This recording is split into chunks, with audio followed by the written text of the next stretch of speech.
그가 또 내게 이르시되 인자야 이스라엘 족속이 행하는 일을 보느냐 그들이 여기에서 크게 가증한 일을 행하여 나로 내 성소를 멀리 떠나게 하느니라. 너는 다시 다른 큰 가증한 일을 보리라 하시더라. 그가 나를 이끌고 뜰문에 이르시기로 내가 본즉 담에 구멍이 있더라. 그가 내게 이르시되 인자야 너는 이 담을 헐라 하시기로 내가 그 담을 허니 한 문이 있더라. 또 내게 이르시되 들어가서 그들이 거기에서 행하는 가증하고 악한 일을 보라 하시기로 내가 들어가 보니 각양곤충과 가증한 짐승과 이스라엘 족속의 모든 우상을 그 사방 벽에 그렸고 이스라엘 족속의 장로 중 70명이 그 앞에 섰으며 사반의 아들 야사냐도 그 가운데 섰고 각기 손에 향로를 들었는데 향연이 구름같이 오르더라. 또 내게 이르시되 인자야 이스라엘 족속의 장로들이 각각 그 우상의 방한 어두운 가운데에서 행하는 것을 내가 보았느냐. 그들이 이르기를 여호와께서 우리를 보지 아니하시며 여호와께서 이 땅을 버리셨다 하느니라. 또 내게 이르시되 너는 다시 그들이 행하는 바 다른 큰 가증한 일을 보리라 하시더라. 그가 또 나를 데리고 여호와의 전으로 들어가는 북문에 이르시기로 보니 거기에 여인들이 앉아 단무술을 위하여 애곡하더라. 그가 또 내게 이르시되 인자야 내가 그것을 보았느냐. 너는 또 이보다 더 큰 가증한 일을 보리라 하시더라. 그가 또 나를 데리고 여호와의 성전 안뜰에 들어가시니라. 보라 여호와의 성전 문 곧 현관과 제단 사이에서 약 25명이 여호와의 성전을 등지고 낮을 북쪽으로 향하여 동쪽 태양에게 경배하더라. 또 내게 이르시되 인자야 내가 보았느냐. 유다 족속이 여기에서 행한 가증한 일을 적다 하겠느냐. 그들이 그 땅을 폭행으로 채우고 또다시 내 노여움을 일으키며 심지어 나뭇가지를 그 코에 두었느니라. 아멘. 특별히 6절에 보시면 어제 질투의 우상에 대해서 생각을 해봤는데 6절에서 그들이 여기서 크게 가증한 일을 행하여 나로 내 성소를 멀리 떠나게 하느니라. 성전에서 하나님을 섬기지 아니하고 질투의 우상을 섬길 때 하나님이 성소를 멀리 떠나게 하는 일이 된다는 겁니다. 어제도 생각해봤지만 하나님의 은혜가 부어지는 그 일이 중단된다는 거죠. 하나님의 영은 굉장히 민감하셔서 우리가 조금만 은밀하게 행하는 죄악도 하나님께서는 성령의 부으심과 성령의 감동, 성령의 역사가 아주 즉각 이렇게 멈추게 되어집니다.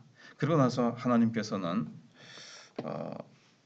6절 끝에서 질투의 우상 때문에 하나님이 성소를 멀리 떠나게 하셨는데 다시 다른 큰 가증한 일, 이거보다 이제 더 큰 것, 그 뒤에는 더 큰 것, 점점 더 큰 것을 보여주십니다. 예루살렘 성전 안에는 투기의 우상만 있는 것이 아니라 성전 안에 밀실이 있었습니다. 그냥 밖에서는 전혀 볼 수 없었고 그저 담에 작은 구멍 같은 것이 있었을 뿐입니다.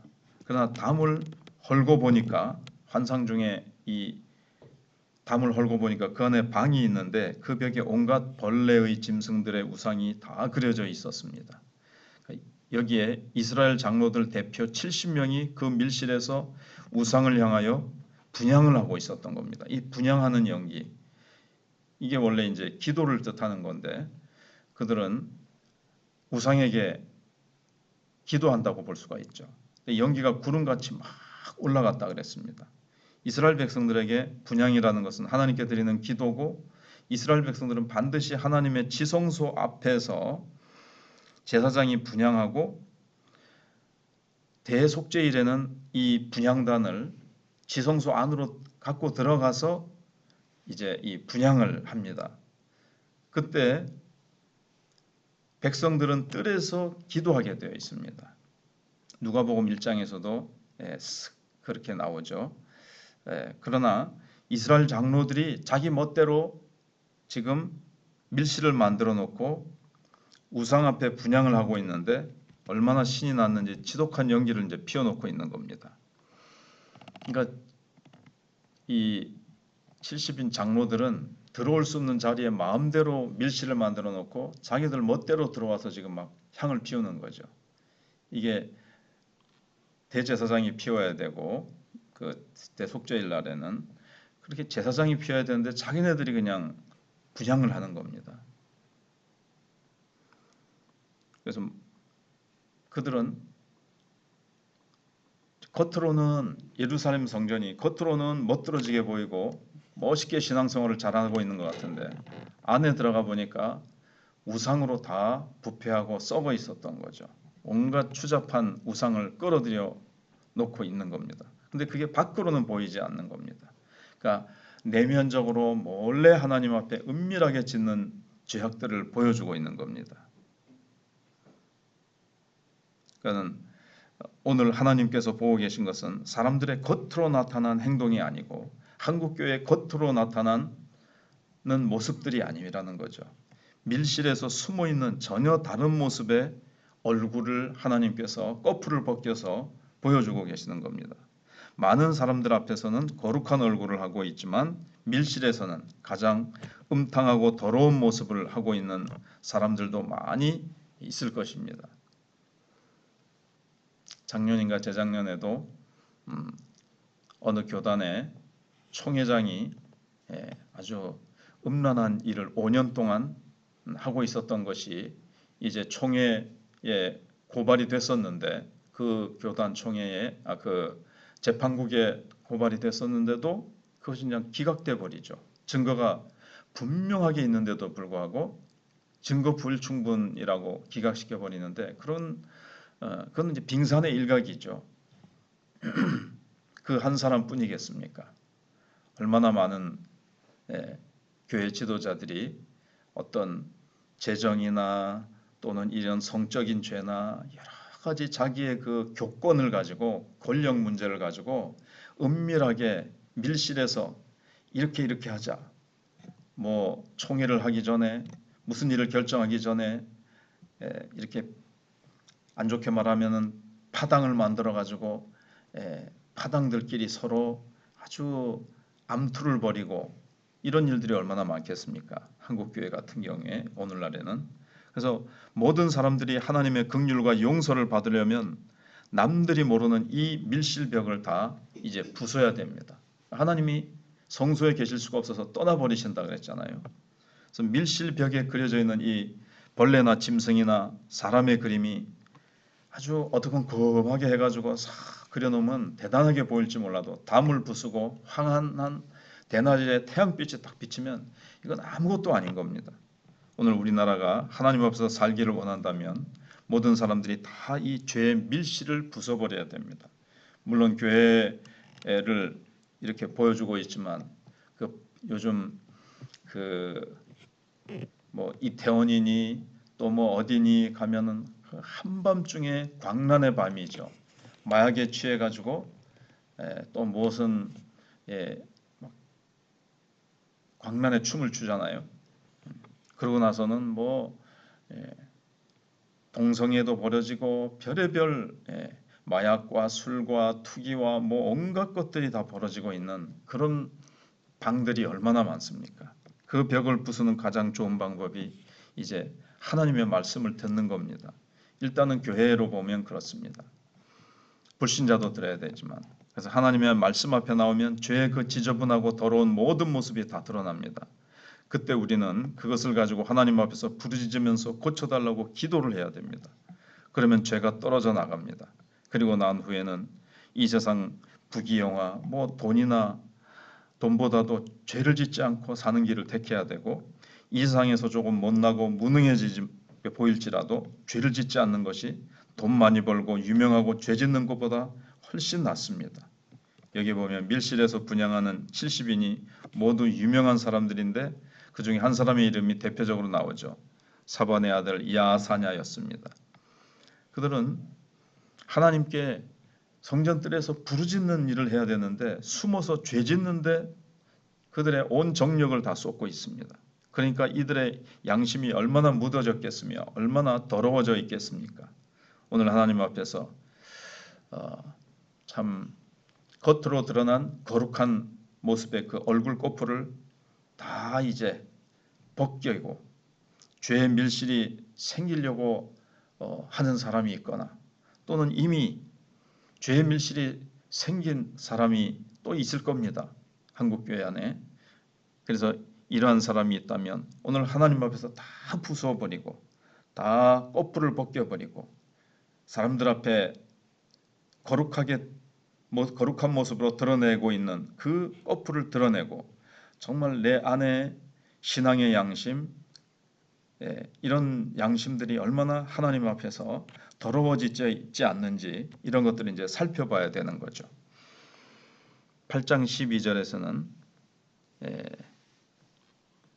뭐라고 하는가 하면 그 어두운 방에서 우상 숭배를 하고 있는 자들이 그들이 이르기를 여호와께서 우리를 보지 아니하시며 여호와께서 이 땅을 버리셨다 하느니라.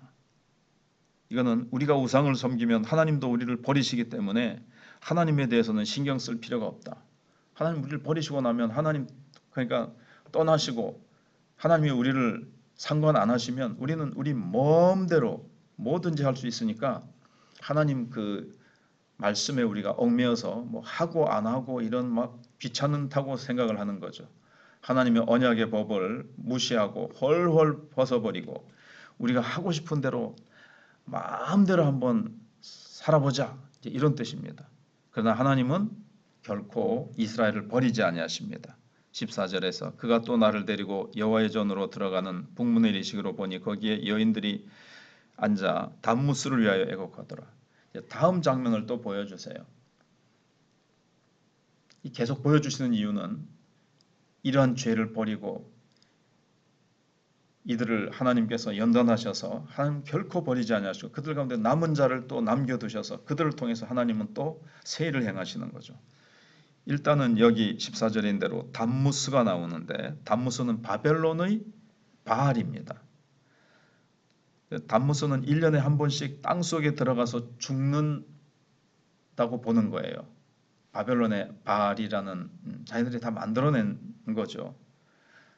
1년에 한 번씩 땅에 들어서 죽기 때문에 여인들이 와서 곡을 하면서 막 울면서 다시 살아나라고 막 한다는 거예요. 그러면 단무스가 살아나서 또 뭐 비를 내리든지 풍년이 오게 해준다고 그들은 그렇게 이제 믿는 겁니다. 근데 이스라엘 여자들이 단무스를 위해서 우는데 사실은 끝까지 신앙을 지키는 자들이 성경에는 여인들로 나와 있습니다. 시대마다. 그래서 예수님이 십자가 지러 가실 때도 끝까지 예수님을 따라오면서 막 우는 자들이 여인들이었죠. 그래서 너희를 울지 말고 나를 위해서 울지 말고 너희와 너희 자신을 위해서 울라고 말씀을 하셨고 십자가 밑에도 끝까지 예수님의 어머니와 여인들이 있었고 예수님의 부활을 처음 본 자도 여자였고 이스라엘에는 항상 구약시대 때도 그렇고 교회도 여자들이 많잖아요. 여자들이 많이 울면서 기도하는 자는 여자들입니다. 근데 이 여자들이 단무스를 위해서 우는 거예요. 이스라엘 여호와 하나님 앞에서 민족의 죄를 끌어안고 자신들의 죄를 지도자들의 죄를 끌어안고 울어야 되는데 자신과 자신들의 후손을 위해서 울어야 되는데 단무스를 위해서 울고 있는 겁니다. 그러니까 하나님의 말씀이 없으니까 앞에서 이제 하나님의 말씀이 사라진다고 하셨지 않습니까? 그럼 사람들이 영 미신으로 빠지고 영 이상하게 되는 거예요. 성전 안에 온갖 우상과 미신이 막 들어오는 겁니다. 한국교회 안에도 진리의 말씀이 없어지면 이게 이제 막 온갖 이상한 기독교의 겉모습을 띤 어떤 교리나 뭐 이런 것들, 뭐 형통, 죄를 우리가 회개하고 우리가 하나님 앞에서 바로 서야 복이 오는 건데 삶이 어떻든지 무조건 복, 형통. 예, 이러면서 막 이런 것들이 막 섞여서 이제 들어오는 거죠. 그러면서 여기 16절 17절에서 그가 또 나를 데리고 여호와의 성전 안뜰에 들어가시니라. 보라 여호와의 성전 곧 현관과 제단 사이에서 막 약 25명 이건 이제 24명이 이제 열둘에서 이제 24명의 장로들하고 그 다음에 한 명은 대제사장입니다. 그래서 25명이 여호와의 성전을 등지고 낯을 동쪽으로 향하여 동쪽 태양에게 예배하더라 그랬습니다. 이 태양신이 아주 역사가 오래됐죠. 일제도 그 국기에 그게 이제 태양신입니다. 그래서 일본 황제가 태양신이라고 보는, 태양신의 아들이라고 보는 거죠. 그래서 일제 강점기 때 태양신의 이름으로 경배하게 하는 것이 있었고요. 그리고 기독교 목사들을 그 당시에 전부 다 태양신의 이름으로 세례를 다시 받게 했습니다. 그래서 많은 목사들이 저 송도 앞바다에 가가지고 바다에 들어가서 그 세례를 많이 받았습니다. 그리고 나서 6.25가 터지고 나라가 두종각이 났죠. 그게 다 이런 죄악과 민족의 역사가 여기서 이제 이제 하나님께서 우리나라에도 이제 심판을 내리신 거죠. 그래가지고